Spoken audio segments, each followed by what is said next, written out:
चलिए, तो स्कूल में पत्र लेखन तो सबने पढ़ा होगा। सरकारी पत्र, गैर सरकारी, औपचारिक, अनौपचारिक। आज मैं लोगों से पूछती हूँ और लिखवा कर देखूंगी कि सरकारी पत्र और गैर सरकारी पत्र में अंतर होता कैसा है। तो चलिए शुरू करते हैं। बताइए, आप सरकारी पत्र और गैर सरकारी पत्र में अंतर बता पाएंगी? लिख कर बता पाएंगी आप? मैं नहीं बता पाएंगी। कौन है ये लोग? कहाँ से आते हैं ये? हिंदी को क्या बोलते अच्छा, हिंदी को क्या बोलते हैं? डिप्रेशन। मैं स्कूल ही नहीं गया, स्कूल ही नहीं गए, फिर यहाँ क्या कर रहे हैं? मैं सीधा यहीं पढ़ने आया हूँ। सरकारी पत्र लिखकर बताओ कैसे लिखते सरकारी पत्र लिख देता हूँ मैं। सबसे पहले कार्यालय का मतलब वो समझ रहे हो आप? हैं? नहीं। अच्छा, औपचारिक पत्र या सरकारी पत्र कैसे लिखते हैं? कलम की स्याही जब कागज पर उतरती है, कलम की स्याही जब कागज पर उतरती है तो एक साधारण सी सोच भी नई दुनिया गढ़ती है। हेलो मेरे प्यारे 11th क्लास के बच्चों, हाँ, मैं अच्छी तरह जानती हूँ कि भाई पत्र लेखन में तो सब कंफ्यूज्ड हैं। पहले औपचारिक और अनौपचारिक पत्र लेखन में आप कंफ्यूज हुए, जैसे तैसे करके आपने 10th में बहुत मेहनत की, अच्छे से आपने अभ्यास किया, प्रैक्टिस की और बहुत अच्छे से पत्र लेखन कर लिया। अब 11th में आकर फिर आ गए भाई सरकारी और अर्ध सरकारी पत्र। अब हो गए कंफ्यूज्ड, ये क्या है? अर्ध सरकारी और सरकारी पत्र क्या होते हैं? औपचारिक और अनौपचारिक तो पत्र समझ में आते थे, लेकिन सरकारी और अर्ध सरकारी पत्रों को कैसे समझें? तो अभी आपने देखा ना किस तरह से स्कूल में पढ़ने के बाद भी हम पत्र लेखन को भूल जाते हैं और हमें लगता है कि हमें याद है, लेकिन जब कागज पर लिखने की बारी आती है तो हम सक पका जाते हैं, हम कंफ्यूज हो जाते हैं। तो आज इसी कंफ्यूजन को दूर करने के लिए मैं आई हूं, जिसमें आप समझने वाले हैं सरकारी और अर्ध सरकारी पत्र के लेखन में अंतर। बिल्कुल आसान तरीके से आप सुनिए, समझिए और बिल्कुल चुटकियों में आप समझ जाएंगे, लेकिन आपका ध्यान में 100% यहां चाहूंगी।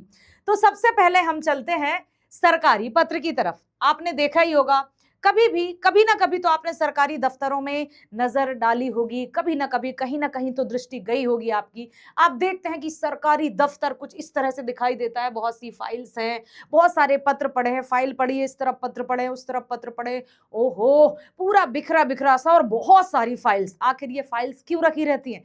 किसकी हैं? क्या ये पत्र हैं? देखते हैं। तो सरकारी पत्र क्या है? सरकारी पत्र औपचारिक पत्र की ही कैटेगरी में आता है। सरकारी पत्र औपचारिक पत्र जो फॉर्मल लेटर लिखते हैं उसी की श्रेणी में आता है। अब क्या होता है कि कई बार जब हम पत्र लिखते हैं तो सटीक अर्थ, मतलब जो हम कहना चाहते हैं वही बात सीधे अधिकारी तक पहुंचे और अधिकारी उस भाषा को पढ़कर, उस शब्द को पढ़कर, उस पत्र को पढ़कर एज इट इज समझे, इसलिए सटीक भाषा का प्रयोग किया जाता है जिससे कि अर्थ एकदम सही हो सके। मतलब प्रेषित करने के लिए प्रशासनिक शब्दावली का प्रयोग करना उचित होता है, सरकारी भाषा का प्रयोग करना उचित होता है, ताकि सरकारी अधिकारी उसको पढ़कर आपकी समस्या को समझें और उसका समाधान करें। पत्र के बाईं तरफ खास तौर से जैसे हम पत्र में अपना पता लिखते थे ना औपचारिक पत्र में, ठीक वैसे ही अभी मैं आपको दिखाऊंगी, उदाहरण भी दूंगी। पत्र के बाईं तरफ फाइल संख्या लिखी जाती है जिससे स्पष्ट हो सके कि पत्र किस विभाग से आया है, क्योंकि फाइल संख्या से ही पता चलता है कि ये कौन से विभाग से पत्र आया है और किस विषय के तहत कब लिखा गया है। ठीक है, तो पत्र लेखन में, सरकारी पत्र लेखन में ये बहुत कंपलसरी है कि पत्र की फाइल संख्या, मतलब फाइल संख्या लिखी जाए बाईं तरफ और ये भी लिखा जा सके कि विषय के तहत कब से कहां से ये पत्र आया है। जैसे देखो, ये एक प्रारूप है, ये एक पत्र है, एक उदाहरण है सरकारी पत्र का। अभी आपसे बताया था ना मैंने कि फाइल संख्या जो है वो पत्र के बाईं तरफ लिखी जाती है। तो ये देखिए फाइल संख्या मुंबई, ये देखिए आप।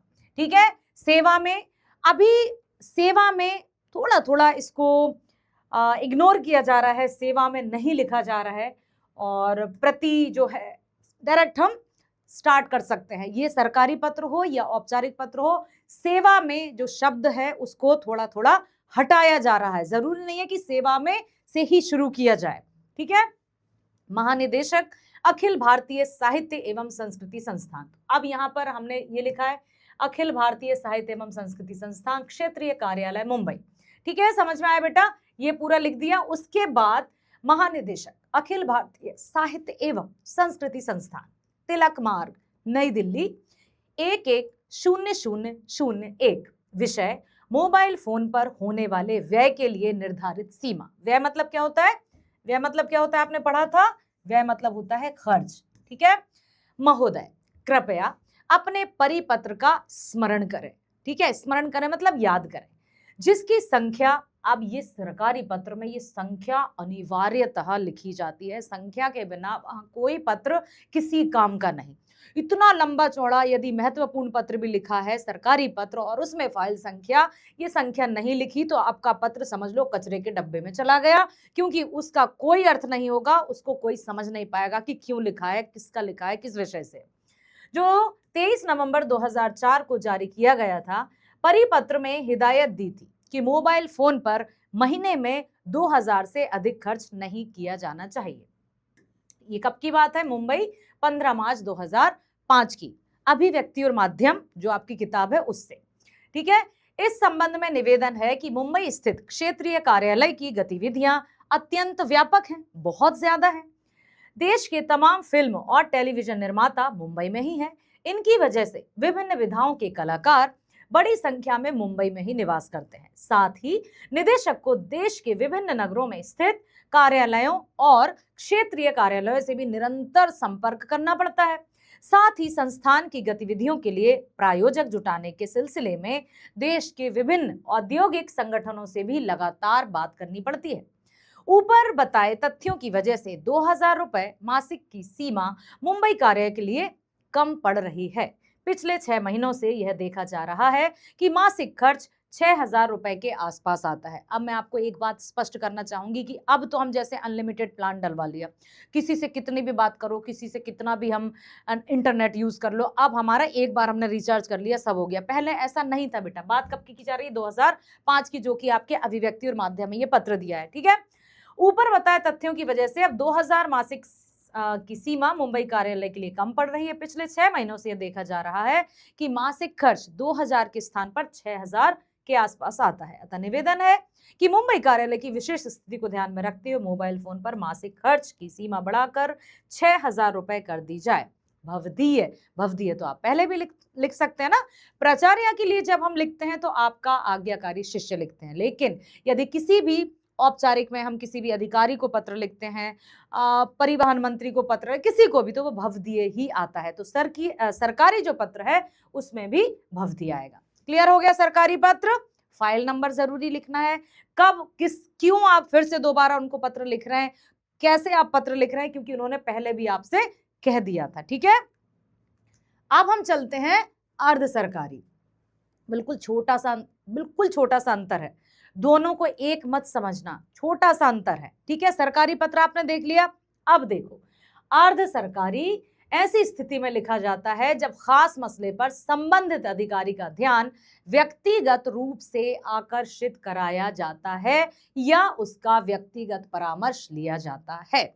मतलब कोई सरकारी एक दफ्तर से दूसरे दफ्तर, एक अधिकारी से दूसरे अधिकारी को जब पत्र लिखा जाए व्यक्तिगत रूप से, लेकिन वो सरकारी कार्य के लिए ही हो, तब वो अर्ध सरकारी होता है। अर्ध सरकारी पत्र के लिए अमूमन कार्यालय के लेटर हेड का ही प्रयोग होता है, क्योंकि बात चूंकि सरकारी है तो जो लेटर हेड होता है उसी का प्रयोग किया जाता है। अर्ध सरकारी पत्र तब लिखे जाते हैं जब लिखने वाला अधिकारी संबंधित अधिकारी को व्यक्तिगत स्तर पर जानता है। मतलब अधिकारी को पत्र लिखे, व्यक्तिगत रूप से उसको जाने, तब वो अर्ध सरकारी पत्र कहलाएंगे। जबकि सरकारी पत्र में ऐसा नहीं है कि आप जानते ही हैं। आप जिस भी मंत्री को, अधिकारी को पत्र लिख रहे हैं तो अननोन व्यक्ति, मतलब, लेकिन वो हो सरकारी कर्मचारी ही, तो वो आपने उसको लिख रहा है, या कोई भी सरकार को भी पत्र लिख सकता है तो वो भी सरकारी पत्र में ही आएगा। लेकिन यहाँ पर एक अधिकारी दूसरे अधिकारी को पत्र लिख रहा है। जैसे अखिल भारतीय साहित्य एवं संस्कृति संस्थान महानिदेशालय, यहाँ देखिए गुफरान अहमद, जबकि वहां कैसे स्टार्ट हुआ था? फाइल संख्या सेवा में महानिदेशक, कोई नाम नहीं लिखा था, क्योंकि व्यक्तिगत रूप से नहीं लिख रहे हैं हम सरकारी पत्र।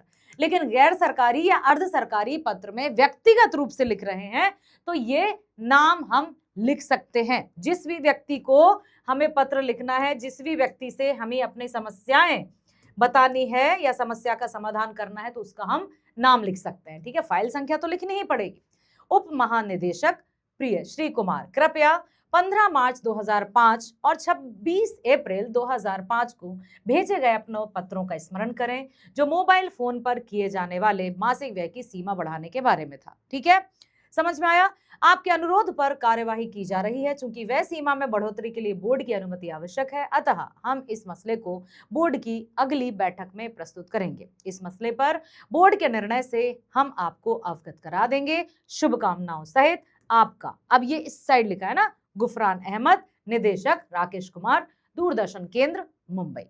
बस, तो ये थे हमारे सरकारी और अर्ध सरकारी पत्र। क्या आपको समझ में आया? समझ में आ गया? तो पत्रों से घबराइएगा मत, डरिएगा मत, और बहुत अच्छे से बिल्कुल शुरू कर लेना कि कैसे फाइल संख्या आप कोई भी लिख सकते हो, ऐसा नहीं कि जो वहां लिखी वही लिखना है। ठीक है, पत्र लिखो और अपने जो भी टेस्ट होंगे या क्लास 11th में जो भी आपकी परीक्षा होगी उसमें पूरे में से पूरे नंबर लाओ। Bye bye, thank you, all the best.